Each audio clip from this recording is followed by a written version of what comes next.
आप क्यों आपसे why you are join Estonia one, आपने एस्टोनिया वन को क्यों स्टार्ट किया? तब तक इस सवाल का आप मुझे जवाब दे दीजिए। आपने एस्टोनिया वन को क्यों स्टार्ट किया? अपने कारण को सोच लीजिए, मुझे नहीं बताइए बट सोच लीजिए। क्यों ज्वाइन किया है आपने? किस लिए ज्वाइन किया है आप?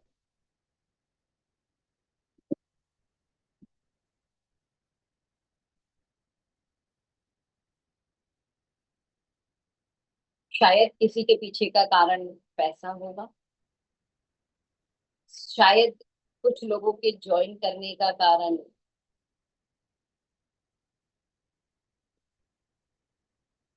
सेहत होगा।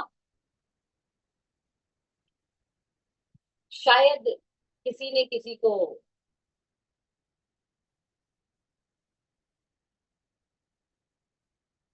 ऑब्लाइज करने के लिए ज्वाइन करा दिया होगा।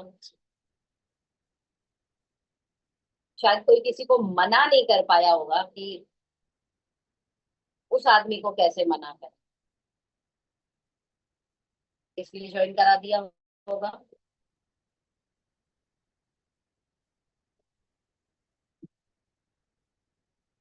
कुछ लोगों को शायद टूर बहुत पसंद आया होगा।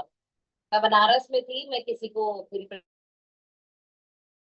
के बाद मैंने उनसे जब फीडबैक लिया, वो मुझसे मिलने आए। मैंने कहा क्या अच्छा लगा। वो लेडी थे, उन्होंने बोला मुझे तो टूर बहुत अच्छे लगे। सीरियसली, बहुत लोगों को टूर पसंद आता है, वो इसलिए ज्वाइन करते हैं। आपने किस लिए ज्वाइन किया है? किसी के पीछे का ड्रीम शायद पेरेंट्स के लिए कुछ करना होगा, उनको एक अच्छी फीलिंग देनी होगी। हम्म। होता है ना, पेरेंट्स को बड़ी उम्मीद होती है कि पापा कहते हैं बड़ा काम करेगा बेटा, हमारा बड़ा नाम करेगा। तो एक मन में होता है कुछ बच्चों के ऐसे कि यार मुझे ऐसा करना है कि मेरे पेरेंट्स को मुझ पे प्राउड फील हो। मे बी कुछ लोगों ने इसलिए ज्वाइन कर, मुझे नहीं पता क्या कारण है आपका।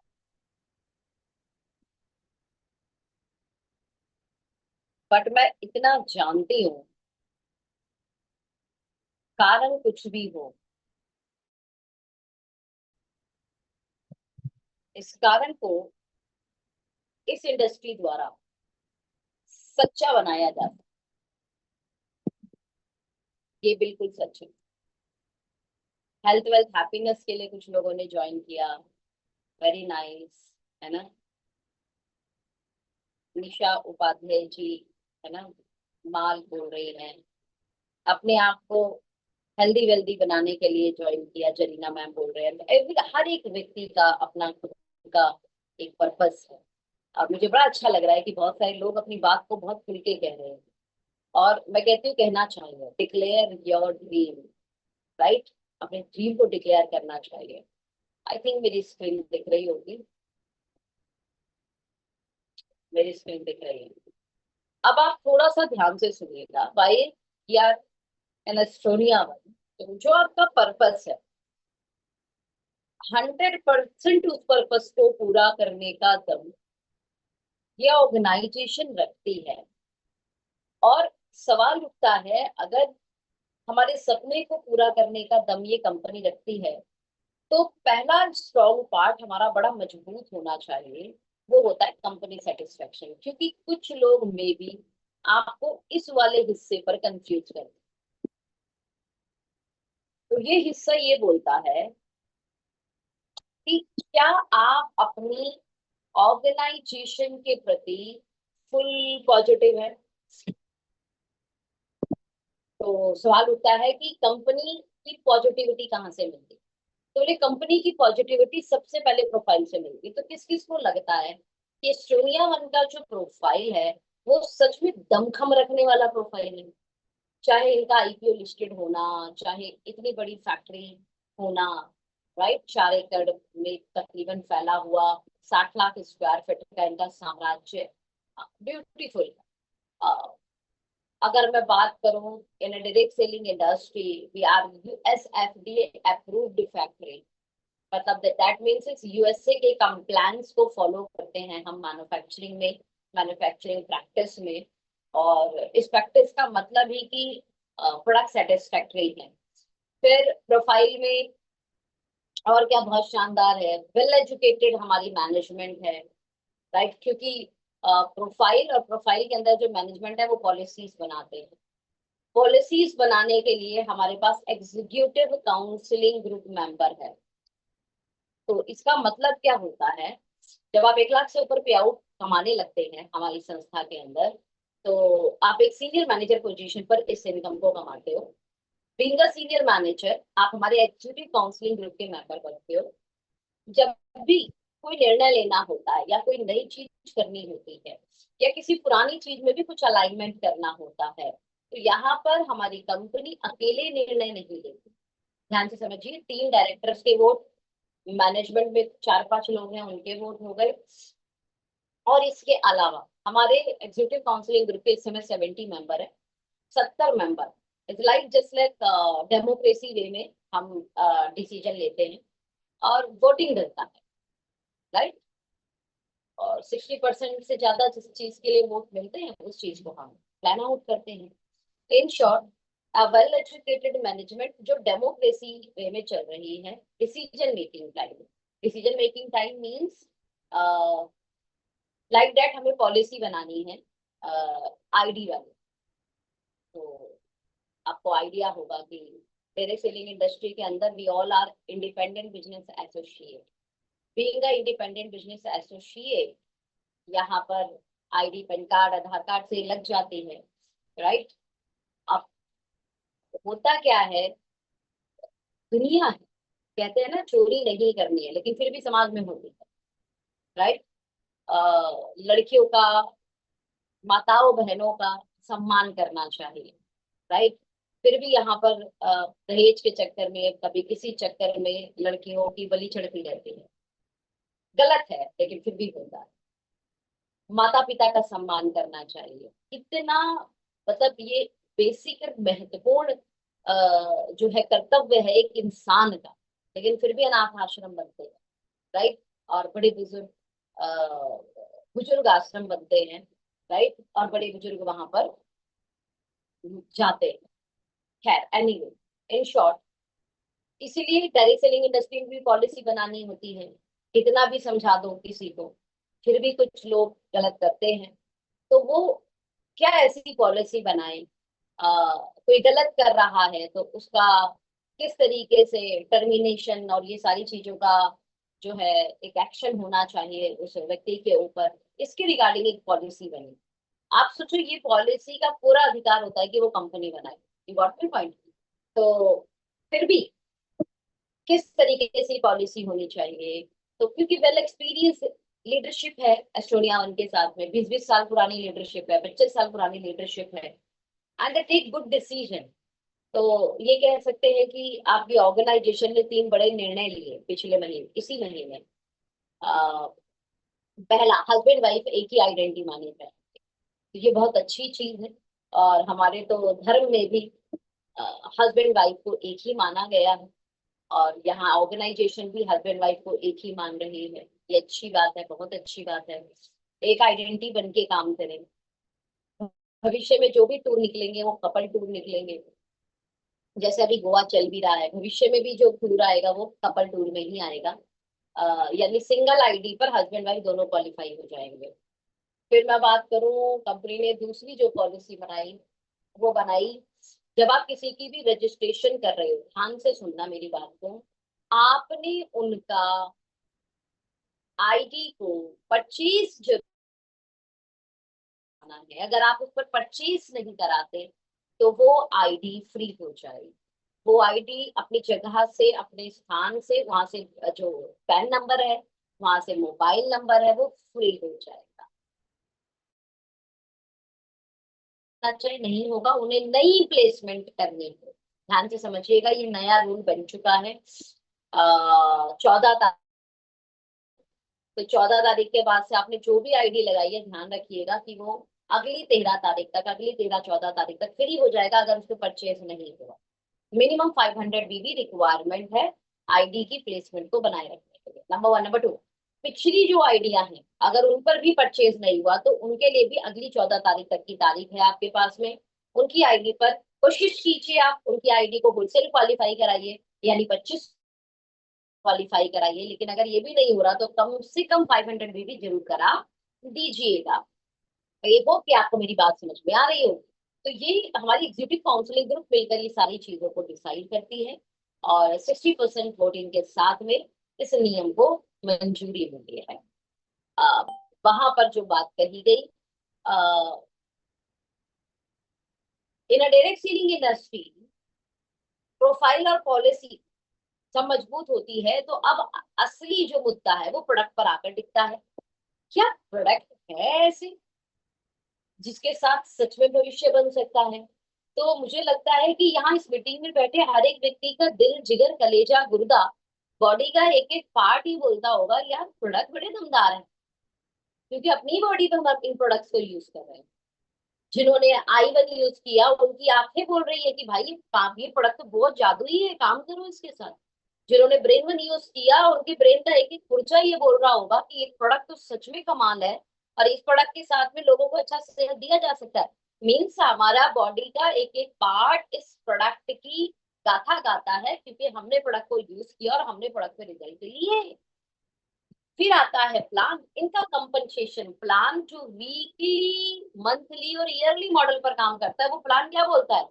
आप में बिजनेस लाने का दम होना चाहिए जनाब, प्लान में पैसा देने का दम है। Plan satisfactory, end of course जब प्रोफाइल, प्रोडक्ट, प्लान, पॉलिसी कमाल हो जाता है तो पूरे बिजनेस को एक सिस्टमैटिक ड्राइव करने के लिए एजुकेशन सिस्टम का महत्व होता है। और यहाँ पर चलने वाली सुबह, दोपहर, शाम की मीटिंग एक नए आदमी को भी जो सीखने के लिए तैयार है अगले 1 साल में परिपक्व कर सकता है, मैच्योर कर सकता है, उसके अंदर लीडरशिप ला सकता है, ऐसी हमारी ऑर्गेनाइजेशन। तो इट मीन्स अगर मेरे सपने क्लियर हैं तो कंपनी से तो इंसान सेटिस्फाई है कि कंपनी तो बहुत कमाल है। तो फिर सवाल उठता है मैं क्या करूं फिर ग्रैंड सक्सेस के लिए? मेरा ड्रीम क्लियर है, कंपनी से मैं सेटिस्फाई हूं, तो अब जो है असली जवाब वो ये है कि क्या आप अपने ऊपर सच में काम कर रहे हो? हाँ, आपके घर में एक मदर है, खाना आपके घर में खाने की पूरी व्यवस्था है, तो आपको आपकी मदर इतना कर सकती है कि वो आपको खाना बनाकर, खाना परोस कर दे सकती है। लेकिन उसको मुंह में डालना, चबाना, उसको निगलना, उस खाने में से न्यूट्रिशन को एब्जॉर्ब करना, उस खाने में से वेस्ट मटेरियल को बाहर निकालना, ये काम आपकी बॉडी को सुविधा करना होगा। सेम लाइक दैट, कंपनी बहुत सुंदर बन गई, आपका ड्रीम बहुत क्लियर हो गया। अब आपके योरसेल्फ करने वाले काम, स्वयं करने वाले काम, निजी काम जो है, जो आपको ही करने पड़ेंगे आपके लिए, वो क्या है? और अगर वो नहीं करेंगे तो ग्रैंड सक्सेस छोड़िए, छोटी वाली सक्सेस भी नहीं मिलेगी। तो क्या वो काम है जो अपने ऊपर करना है? सबसे पहले और सबसे बड़ा सवाल, क्या प्लान देना आता है? आज अगर आप किसी को कॉल करें, आज अगर आप किसी को बात करें और आप उससे बोले कि सर मैं आपको प्लान देना चाहता हूँ, तो क्या आप उसे आधे घंटे, 40 मिनट अपने जो प्रोजेक्ट है उस प्रोजेक्ट को अलाइनमेंट के साथ बता सकते हैं? This is profile, this is products, this is our weekly, monthly, yearly model plan, और ये हमारे ऑफर, गोवा वाला ऑफर, आपके आरबीसी वाला ऑफर, आपके इंटरनेशनल ऑफर, और ये हमारा एजुकेशन सिस्टम इवन एकेडमी। क्या आप इसके बारे में 30-40 मिनट बोल सकते हैं? नहीं, प्रैक्टिस कीजिए। और कौन सा रॉकेट साइंस है? मैं आपको बताती हूँ, मेरे सीनियर ने जब मुझे पहली बार बोला, उन्होंने क्या बोला, देख सोनम, जितना तुझे आता है उतना सामने वाले को नहीं आता। हाँ, ये बात तो सही है। दूसरा, तू अगर एवरी डे 1 में तेरा विटामिन 11 मिनरल्स है, तू 9 विटामिन या 4 मिनरल भी बोल देगी तो ऐसा नहीं है कि तेरे कहने से 9 विटामिन 4 मिनरल हो गया, 13 विटामिन 11 मिनरल से वो बॉडी में जाके उतना ही काम करेगा। मीन्स उनके कहने का तात्पर्य ये था कि ये मत सोच कि जब परफेक्ट हो जाएगी तो प्लान देगी, प्लान देगी तो परफेक्शन आएगी। ये बात मुझे जो है समझ में आई कि मैं प्लान दूंगी तो परफेक्शन आएगा, और मैंने प्लान देना शुरू किया। पहले छोटी मोटी प्रैक्टिस कर ली घर पर ही, राइट, घर पर ही भैया भाई को दे दिया प्लान, मान लो मम्मा को दे दिया प्लान, बहन को दे दिया एक बार, तो एक दो बार शीशे में प्लान दे दिया, एक दो बार प्लान देके खुद की रिकॉर्डिंग कर ली, सेल्फ रिकॉर्डिंग करता है ना आदमी, वो सेल्फ रिकॉर्डिंग कर ली एंड लगा कि ठीक है थोड़ा थोड़ा सही लग रहा है, अब चलो कर लेते हैं। और भगवान की कृपा से 8 10 15 प्लान देने के बाद में फॉर्चुनेटली मेरे सीनियर मेरे साथ एक मीटिंग में मेरी मीटिंग थी, वो मैं किसी को प्लान देना था मुझे, उसमें गए थे, ग्रुप मीटिंग थी, लेकिन संजोग से 2 4 लोग ही आए थे। तो मेरे सीनियर ने बोला सुना अच्छा तू प्लान दे, तो पूरा प्लान मैंने दिया and I feel really great जब मेरा सीनियर ने मेरे को बोला कि सोनम बहुत अच्छा प्लान दिया, मुझे इतना अच्छा फील हुआ। मैंने कहा अगर ये बोल रहे हैं अच्छा हुआ तो मैंने मतलब अच्छा किया है, और वो प्रैक्टिस से हुआ। बड़ा ट्रेनिंग लेना हमेशा, ऑलवेज, बिकॉज 90% लोग यहाँ पे नॉन साइंस वाले बनते हैं। नॉन साइंस वाले जब हम बंदे हैं तो हमें पता ही नहीं है, हाँ, कि ऑर्गन क्या होता है, किस तरीके से काम करता है। तो हम जितना सेशन लेंगे ना, मैं कहती हूँ उसका 10% भी हमको याद हो गया। तो जब हम थोड़ा सा भी साइंस बता देते हैं ना प्रोडक्ट का, सामने वाले में एक अलग कॉन्फिडेंस आता है। और यहाँ पर फिर एक ना प्लेसिबो इफेक्ट भी काम करता है। अगर मैं किसी के ब्रेन में भी ये बात फीड करवा पाई कि ये प्रोडक्ट सच में काम करेगा, तो प्रोडक्ट तो काम करेगा। हालांकि हमारे प्रोडक्ट के रिजल्ट में प्लेसिबो इफेक्ट को साइड में कर दूं तो भी है, बट फिर भी व्हाई नॉट, अगर प्लेसिबो इफेक्ट भी काम करता है, क्योंकि हमारा और आपका पर्पस तो सामने वाले को ठीक करना है ना। तो अगर उसका ब्रेन भी मान ले कि यार ये प्रोडक्ट सच में कमाल है और ये लेने से फायदा होगा, ये ब्रेन उसका मानता है और प्रोडक्ट खाता है, तो प्रोडक्ट सच में ज्यादा अच्छा रिजल्ट देता है और ज्यादा अच्छे रिजल्ट मिलने की संभावनाएं होती है। सोचो, प्लेसिबो इफेक्ट से बाबा जी की विभूति भी काम करती है। तो ये तो मिरेकल्स इंग्रेडिएंट्स वाले प्रोडक्ट है। थोड़ा सा किसी के बाद, और वो भी साइंटिफिक, आपने ऐसा कुछ नहीं कहा, साइंटिफिक कहा, लेकिन वो साइंटिफिक कहने के कारण सामने वाला का ब्रेन प्रोडक्ट पर थोड़ा और विश्वास कर गया, रिजल्ट और अच्छे मिल जाएंगे। अब सवाल उठता है मुझे प्लान देना आता है, मैंने प्रोडक्ट की ट्रेनिंग ली है, तो मुझे थोड़ा थोड़ा साइंस भी बताना आता है, थोड़ा थोड़ा प्रोडक्ट को ऐसा बताना आता है कि सामने वाले का ट्रस्ट आ जाएगा प्रोडक्ट के ऊपर कि प्रोडक्ट ले लेता हूं मैं। लेकिन अगर मैं रोज एक्शन ही ना करूं, स्पीड में चाहिए 5 प्लान करो और थोड़ा नॉर्मल चलना है 2 प्लान करो, अब मैं प्लान ना करूं डेली का, तो रिजल्ट क्या अपने आप आएगा? नहीं, रिजल्ट लाना पड़ता है। सेल की दुनिया के अंदर एक कहानी बड़ी कमाल की है। बोला यार सेल आती नहीं, सेल लानी पड़ती, बिजनेस होता नहीं, बिजनेस करना पड़ता।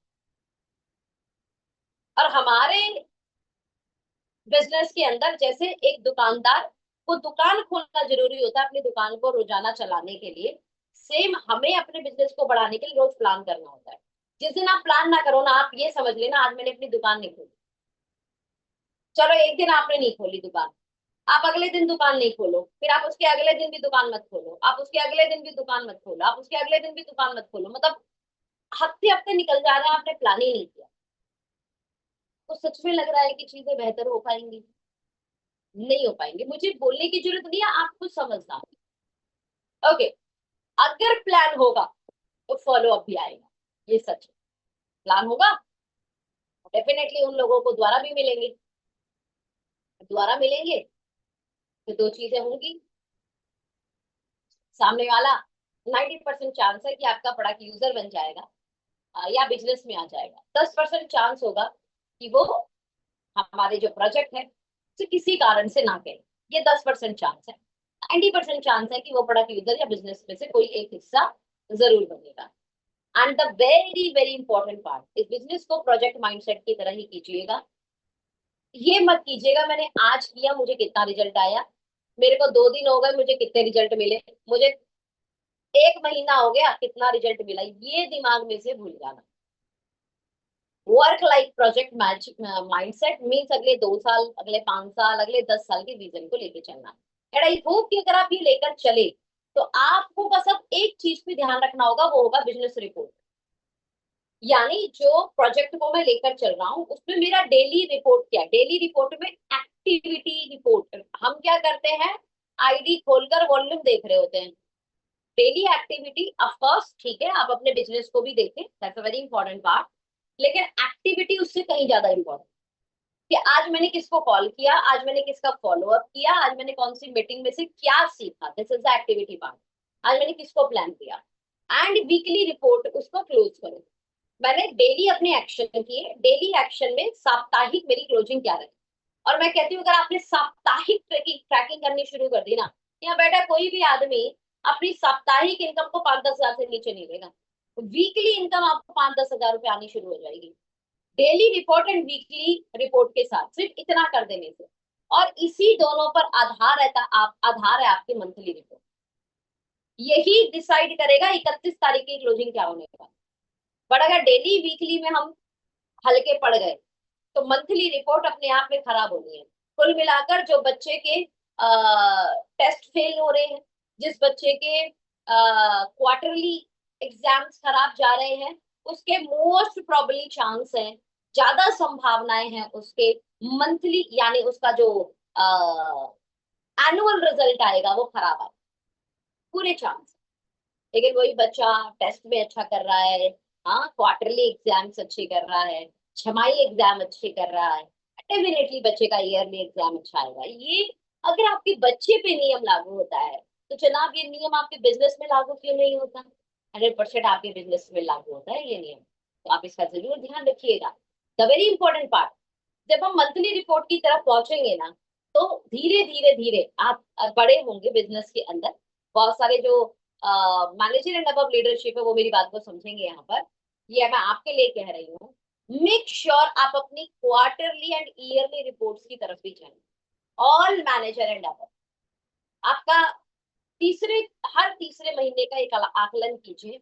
और ये आकलन अगर आप थोड़ा बहुत गलत भी जा रहे हो ना तो आपको राइट ड्राइव करने में मदद करता है। तो मुझे लगता है ये बिजनेस रिपोर्ट आपका ऑटोमेटिकली काउंसलिंग होगा। और विद दिस मैं जो मेरा पार्ट है, मेरा जो सेशन है उसको मैं कंप्लीट करूँ। एंड आई होप कि आज का सेशन से आपको चीजें काफी क्लैरिफिकेशन में गई होंगी और आप धीरे धीरे धीरे धीरे इसको अपने जीवन में जरूर अप्लाई करेंगे। एक चीज और मैं आपसे कहना चाहती हूँ, एक मेरा निवेदन है कि लिंक को थोड़ा सा लोगों तक पहुंचाएं। और दूसरा काम और ये करें कि जब आप मीटिंग में आते तो अपना आपके ग्रुप बने होंगे या आपका कोई कम्युनिटी बना हो, take a screenshot, take a screenshot और उसे आप डाला करो कि मैं मीटिंग के अंदर हूँ, आप हैं। होता क्या है, इन डायरेक्ट सेलिंग इंडस्ट्री हम ना कोई भी जॉब नहीं कर रहा है, किसी की भी कोई नौकरी नहीं कर रहा और कोई किसी को सैलरी नहीं देता है यहाँ पे, राइट। तो ऐसे में ना हमारा प्यार और हमारा एक फॉलो अप, मीटिंग में लाना भी एक फॉलो अप है, राइट। ये अगर हम एक रिमाइंडर के रूप में करते हैं ना तो कई बार किसी के दिमाग से मिस हो जाता है ना, वो आना चाहता है लेकिन कई बार मिस हो जाता है, हाँ उसको बाद में याद आता है। जस्ट आपका एक रिमाइंडर, जस्ट आपका एक रिमाइंडर, वो एक्टिव मोड में है ना तो वो आ जाएगा तुरंत। तो आप एक स्क्रीनशॉट लेकर मीटिंग के अंदर जैसे ही आ गए, प्रेयर चल रही होती है, स्क्रीनशॉट लीजिए, आपकी प्रार्थना शुरू हो चुकी, आप मीटिंग के अंदर हैं क्या, दैट्स ऑल, दैट्स ऑल, बस इतना कर दीजिए। आने वाला व्यक्ति आएगा, सीखने वाला व्यक्ति सीखेगा, करने वाला व्यक्ति करेगा। Wish you very very all the best और अपना ध्यान रखिए। क्लोजिंग बहुत नजदीक है, हालांकि गर्मी अपने चरम सीमा पर भी है, भयंकर गर्मी है, लेकिन अपना ख्याल रखते हुए काम कीजिएगा। जैसे जो देसी नुस्खे हैं उनको बिल्कुल मत भूलिएगा, गर्मी से बचने वाले जो देसी नुस्खे हैं। बाहर निकल रहे हैं बड़ी सावधानी के साथ निकलिए, अच्छा पानी लेके निकलिए, सर को ढक के निकलिए, ठीक है। और अपने आप को जो है ना हाइड्रेट रखिए प्लीज, हाँ। और बिल्कुल स्वस्थ रखते हुए, अपने आप को हेल्दी रखते हुए बिजनेस को हमें बिल्ड करना है। Wish you very very all the best, thank you so much. And happy closing, because closing की तरफ जा रहे हो तो अब तो रोज आना क्लोजिंग की यादें लाई जाएगी। थैंक यू एवरीवन, आज के सेशन को यही विराम करते हैं, बाकी कल मिलेंगे। धन्यवाद।